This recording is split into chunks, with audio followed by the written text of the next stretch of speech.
What are the odds that we are both here, alive, right now in this moment, at the exact same time?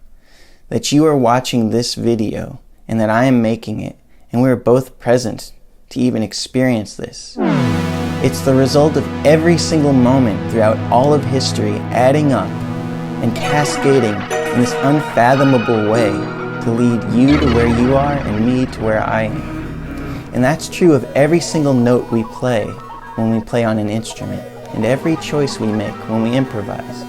In fact, every concert you play, even in front of 2 or 3 people, is incredibly marvelous, because what are the odds that those few people and you have aligned to make music in this exact way, at this exact moment? And I've been reflecting on what is my first musical influence? What was the thing that put me on this course to make me who I am now? The biggest thing that influenced my musical trajectory was that when I was a little child, I got to hear this man sing every week.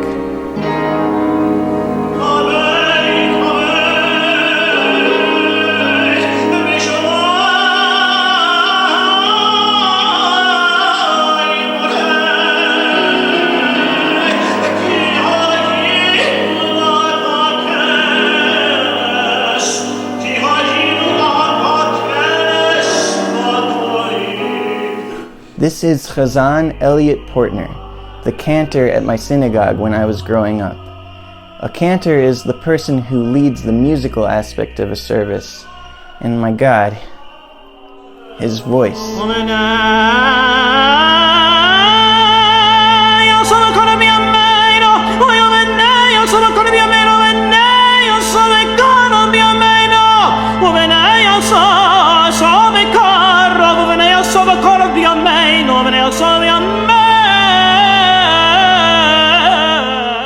I feel very connected to Judaism, even though I'm not a religious person, and I've never found religious texts to be very helpful to me. But Judaism is such an important part of how I connect to this world spiritually and culturally.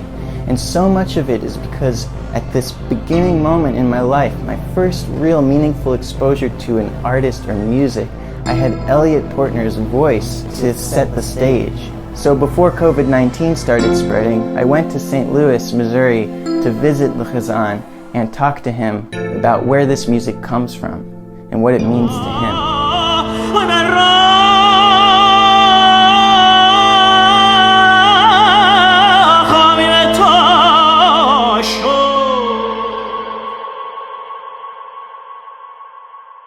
The sanctity of the music and the sanctity of the words that go with it have to combine. And it was my job to get melodies interesting enough to bring in effort to try to learn them, and complicated enough to mean something internal.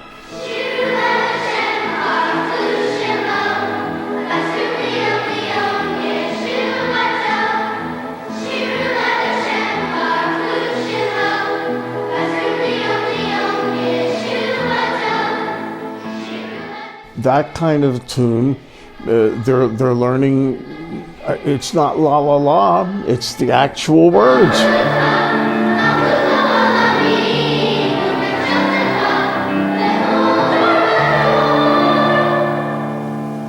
The squiggle marks that are up and down are the way they wrote music, not 100 years ago, I'm talking 1,000 years ago.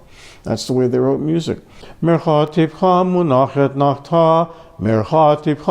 pasuk. That's Torah reading. And some people would go, Mercha tipcha, Mercha sof pasuk. Little adjustments here and there or something. I can tolerate that, that's fine. The truth of the melody is still there. So, okay, I'm flexible to a point.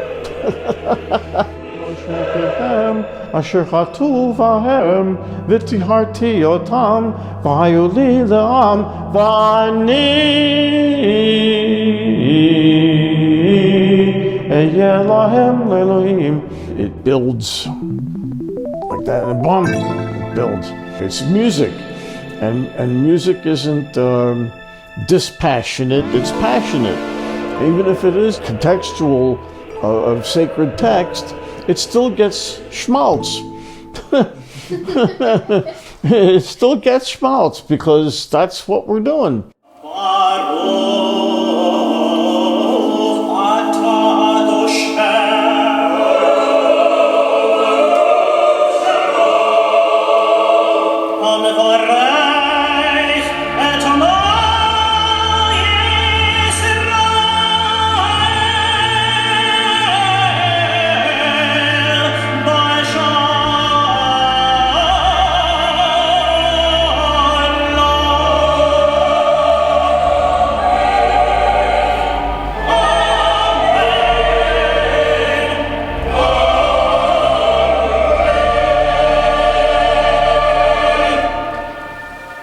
C+. What?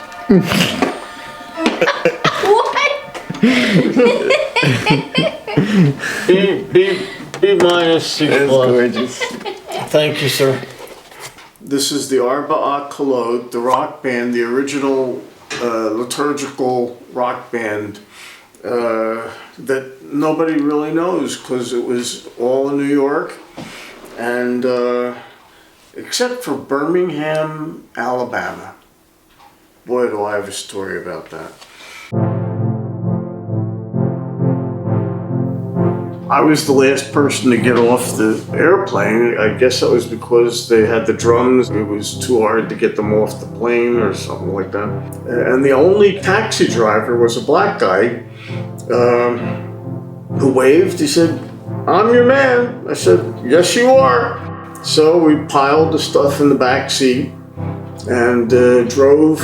He took me through the black neighborhood, and I got to see the houses that they were living in. Some people came up to the car to say hello, and he said, "You got a good driver." I said, "Thank you very much." And we got to the hotel. It hit the fan at the hotel. He pulled up front, and there was a guy with a big long coat and the buttons and a hat like this, the doorman of the hotel. I got out of the car and started pulling my things out. He said, "You wait a minute, who do you think you are? You can't park here." The cab driver said, "It's all right, I'll move down." I said, "What do you mean it's all right, you move down? You get out of here." I said, "Wait a minute, I got drums in the back of the seat." He said, "Well, then you'll have to go get them yourself." I got to see it from my own vista. I got to see what was happening down there, and that would have been 1970 or 71. I managed to get the drums out and paid the driver, and he was on his way. A couple people joined the doorman. Now I was getting a bit nervous, but I figured if I don't pay attention and just keep to my duty of getting the drums inside the doors of this hotel, I was busy enough that they didn't bother with me too much. Enough for me to be able to stomach and get my drums in the house. And then I got upstairs. After I got up and saw all the girls dressed up in such beautiful dresses and the guys in suits, and they were only 20 yards, 25 yards away from what had just happened outside. And I thought, gee, if they only knew. Wait a minute, they live here, they do know. And so what are they doing? And I didn't have time to ask any questions. I had work to do. And I wanted to forget it, but I never did, because I experienced what not many people do. I experienced it at the base, where the sandpaper is.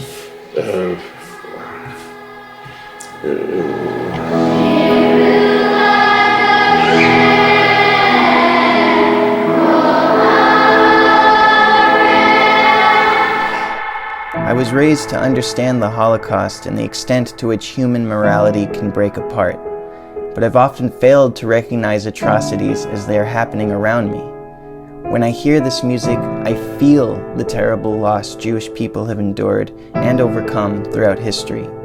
And my hope is that through feeling our loss as Jews, I can be vigilant in fighting the systemic forces of oppression that exist today.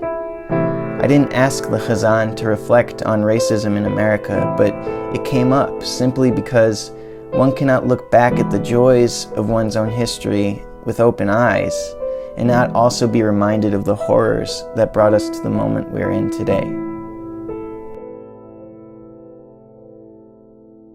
I was like, man, I want to hear your voice again because it's been a while. And I was Googling you and I found Ben had put this up. Oh, yeah, he put 3 things on the internet. So this is Yerushalayim Mircha. Oh, yeah. What a performance. Holy crap. And when you get to this...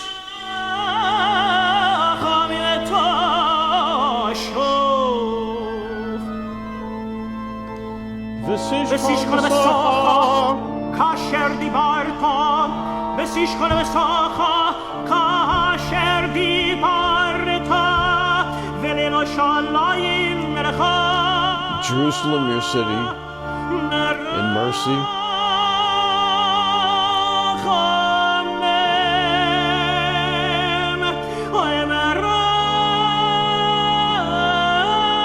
I couldn't help it.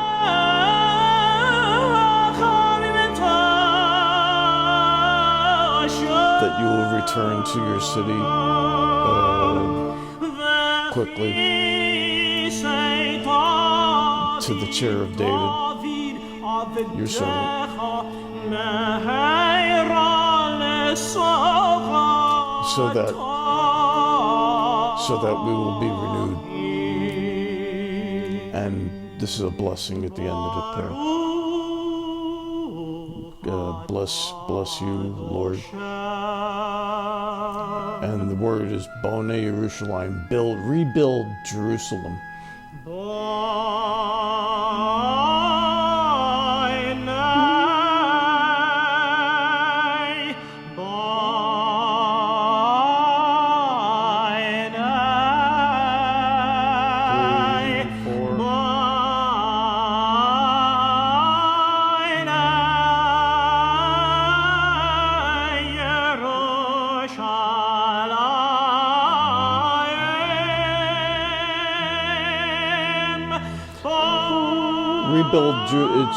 Please rebuild Jerusalem.